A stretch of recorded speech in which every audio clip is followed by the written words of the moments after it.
Hello everyone, welcome to my YouTube channel. तो guys, जो मेरा वीडियो देखते मुझे सब्सक्राइब करते, आई एम वेरी थैंक्सफुल।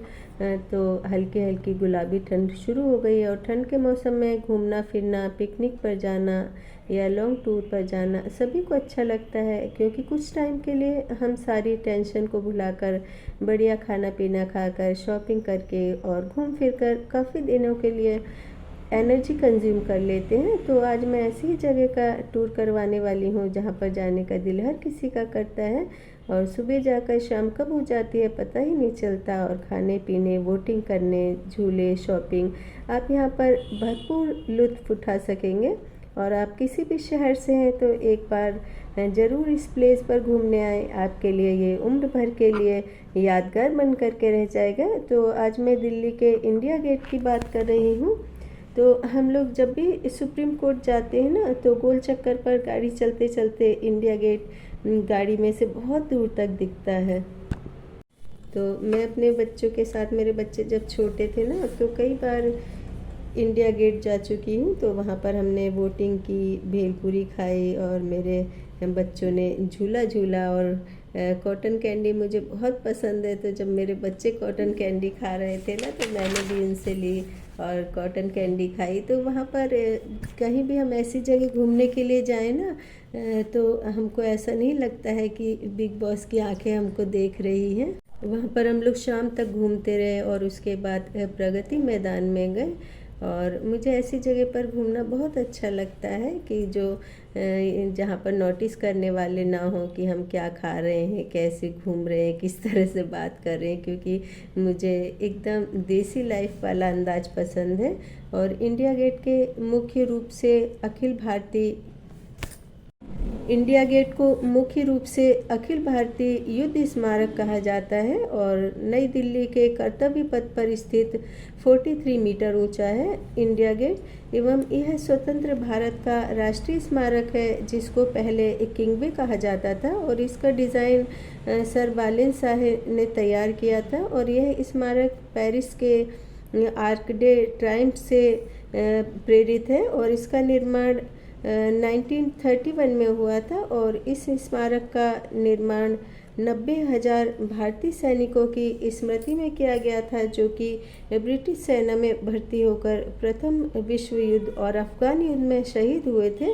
और शहीद हुए भारतीय सैनिकों के नाम स्मृति स्वरूप गेट पर अंकित है। और लाल और पीले बालू पत्थरों से बना यह स्मारक अद्भुत दर्शनीय है। और इंडिया गेट जब बनकर तैयार हुआ था, तब इसके सामने जॉर्ज पंचम की मूर्ति लगी हुई थी, लेकिन आज इस मूर्ति के स्थान पर प्रतीक रूप में सिर्फ एक छतरीनुमा आकृति रह गई है।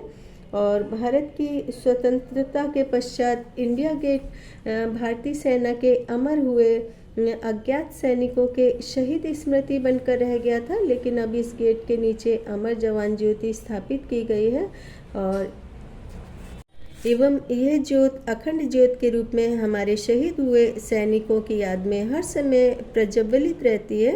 और बेनाम सैनिकों की याद में यहाँ पर एक राइफल के ऊपर सैनिकों की टोपी रखी जाती है, जिसके चारों कोनों पर अखंड ज्योत जलती है। एवं इस अमर ज्योति पर प्रतिवर्ष प्रधानमंत्री जी एवं तीनों सेना अध्यक्ष पुष्प चक्र चढ़ाकर श्रद्धांजलि अर्पित करते हैं। और इंडिया गेट की दीवारों पर असंख्य शहीद सैनिकों के नाम अंकित हैं। और दिल्ली की कई महत्वपूर्ण सड़कें इंडिया गेट की तरफ से होकर निकलती हैं। और रात के समय तो यहाँ पर तेज रोशनी और पर्यटकों से भरा स्थल एकदम ट्रेड फेयर जैसा लगता है। और 1920 के दशक तक पुरानी दिल्ली रेलवे स्टेशन पूरे शहर का एकमात्र रेलवे स्टेशन हुआ करता था। एवं आगरा दिल्ली रेलवे स्टेशन उस समय राजाओं के गुजरने का रास्ता हुआ करता था, जिसको अब हिंदी में राजपथ का नाम दे दिया गया है।